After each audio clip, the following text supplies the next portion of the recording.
Sailor Moon holds a very special place in my heart as a show that I loved and rewatched fairly often growing up. I don't think there's any other show that tracks my evolution in media consumption quite like this one. I originally got into it because a friend of mine had a few DVDs from season 1 and we'd watch it at her house. We eventually got our own copy of the Sailor Moon R movie and I loved it, rewatched it all the time. Later, I got a VHS of the Sailor Moon movie S. It never really worked right, but I didn't mind too much. Then I discovered YouTube, and more specifically, I discovered all the episodes of Sailor Moon on YouTube. This is where my yearly binge of the series really started. Just me, YouTube, and a crumpled sticky note to help me keep track of my place that I would often lose. I did the same thing with the Wink series. It was a bit tedious, but well worth it. Eventually, I discovered Kiss Anime, and that made the rewatching so much easier. Then, kinda nothing for a while.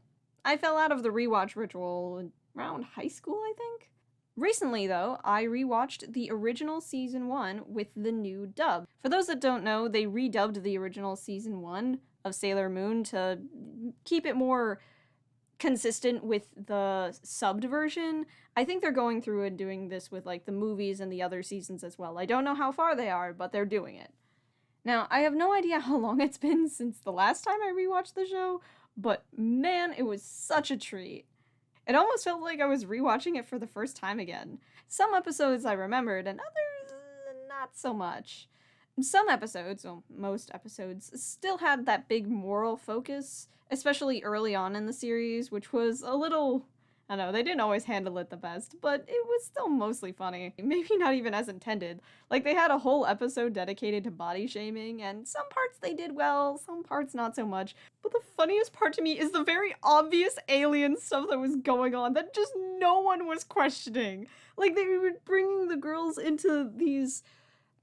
I don't know, like wellness pods, and they were like, oh, step in here and you'll be rejuvenated and refreshed, but like, it's so, like, they didn't even try to disguise it.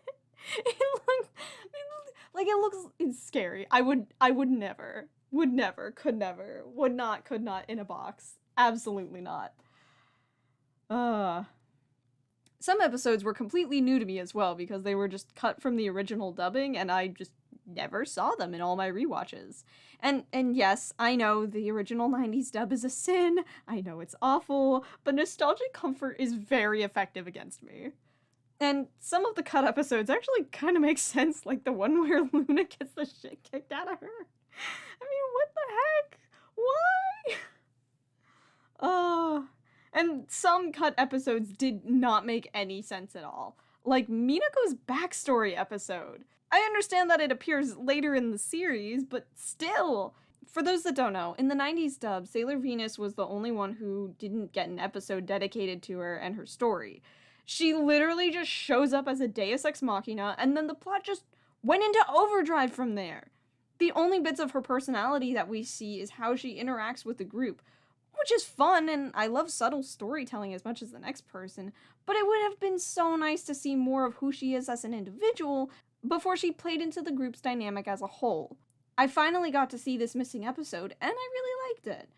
I felt that it gave the background to Minako that we didn't get to see before, and which was really nice. It did feel a bit overdramatic in some parts. I mean, seriously, Mina, why would you assume that it was okay to let your best friends in the entire world assume you died?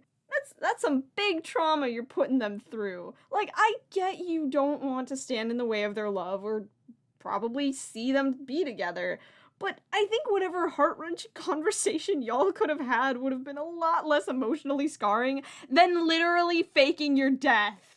At the end of the episode, the girls are like, oh, should we talk to her? Should we comfort her? And Osaki is all like, no. She's so emotionally mature. She can handle this. The fuck she can! Last time she was left to deal with her emotions, she faked her death. Please talk to her and make sure she's okay. Speaking of backstories, I felt like the backstory of all the girls wasn't nearly as sad as I remember. That could totally be the Sailor Moon R movie influence, because in the later parts of the movie, there are a few moments that highlight just how much Usagi's friendship meant to the girls, because before her, they were all kind of outcasts with no real friends.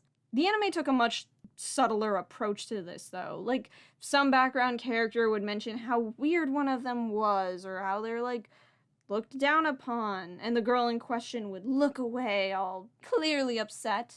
Meanwhile, Usagi, who was, like, only kind of paying attention, paragons her way into their lives, being too nice and too dumb to really care about whatever flaws were being gossiped about. And despite how meaningful this is, it's not really brought up much. I guess all of that just lives in subtext, and I suppose I should be praising it for good old show don't tell, because they show how willing all of the Sailor Scouts are in supporting Usagi as their first or one of their first real friends. Perhaps some of their resolve even comes from the previous lives and how they were always guardians of the Moon Kingdom and its princess. So maybe that's a factor. I'm not entirely sure, but it might be worth its own video because I feel like there's potential here. Also, I'd like to mention that obviously this whole main character is a paragon gaining friends left and right and adding them to their crew is not a new thing, especially these days. Hell, it's even more explicit in my opinion. But in anime, it started with the likes of Usagi, and I think it's really interesting how they handled it then compared to how a lot of shows handle that stuff now. Like I said, they don't do a deep dive into how each of the scouts is an outcast, and they don't really have friends before Usagi.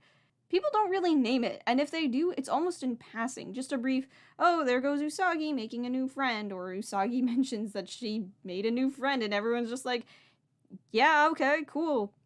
I also like that despite being a beacon of love and justice, Usagi has absolutely zero chill for the villains. She gets so mad at the villains for trying to manipulate and mess with people. She's very power of friendship or die, bitch! The only way she even considers befriending a villain is if it comes with a recommendation from a trusted friend. Otherwise... I will also say that I think Usagi's character works best in the context of an actual teenager who is in way over her head and just desperately trying to do the right thing. I know she is a crybaby, but she goes from crying over spilled milk to crying over dead bodies. That's gotta count for something. I mean, you can make the argument that she's a selfish child, and you're kinda right. She is! She's a 14-year-old child who has no problem telling people she has no idea what she's doing. But over the story, she gains friends, and those friends proceed to push her to become a better hero, and she actually makes some decent progress.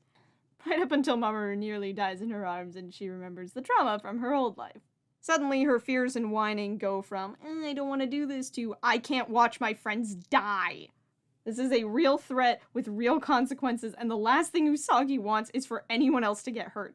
She is scared, and understandably so in my opinion. I mean, if they couldn't defeat the bad guys all those years ago, what can she do to stop them now? I'm getting into spoiler territory. Skip to this timestamp if you don't want to hear about the ending. Okay? Okay. With running not really being an option, the only other choice she has is to fight to keep what she can, even though she's scared. And it gets so much worse when her fears are justified in the final fights leading up to the end. Every one of the Sailor Scouts dies protecting Usagi. And to make matters worse, they all die never knowing the romantic love that they've all been talking about all season. Like, all of these girls are heartthrobs. They love talking about romance and boys and girls and all that fun stuff. And they just...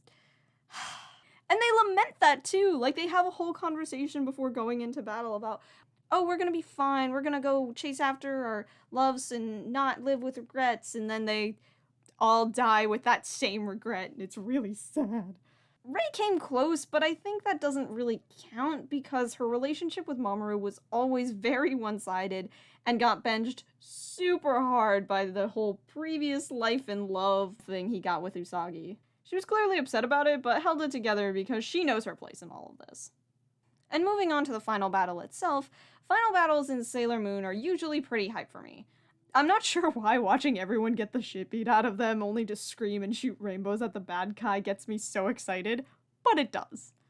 I wouldn't say this is my favorite ending though. I think Season 3, also known as Sailor Moon S or the Infinity Arc, I think that's my favorite final battle, because somehow watching Sailor Moon summon her own, heart crystal thing to dive into a literal abyss to save not just her daughter, not just her daughter's best friend, but the entire world, while half conscious, is just super cool to me. Almost as cool as Sailor Moon and Sailor Mini-Moon working together with all the children everywhere to use the power of the crystal to mess up the enemies before Usagi throws herself into the sky to save her daughter. That is the most epic thing. It's so over the top and epic. I love it so much.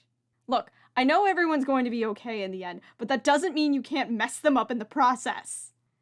Unlike with Bee and Puppycat, I don't really have a thesis statement or a this is my favorite thing and why.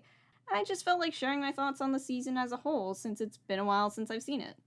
There's a bunch of stuff I wanted to touch on, from Usagi's arc to Minako's backstory. I like these characters, and I like watching them do and say interesting things. The way they interact with the world is fun and really endearing, even when it's dramatic. I will admit there were times I cringed a bit, but then I remembered that I love dramatic and over-the-top things, and went back to enjoying how genuine the characters are with how they express their feelings, even if it was a bit much at times. Speaking of Bee and Puppycat, thank you all so much for the views and the comments and the likes. That video got way more attention than I ever expected. To say that I was shocked would be an understatement. I mentioned in the description of that video that I did it mostly because I was trying to test if I still liked video editing, and I do, so that's cool. I'll be doing this more, which is cool. But as an experiment, I wasn't expecting it to do so well. It was also nice to see so many people enjoying the video and expressing how much they also liked that moment in the show. So, thank you! I do have another Bee and Puppycat video in mind, as well as videos for other stories I enjoy. I don't really have an upload schedule right now, but I'll find a way to keep you guys posted on what's coming.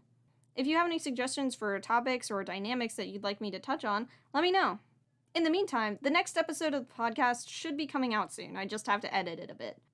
Thanks again for watching and for all the support. I hope you all have a lovely day. Bye!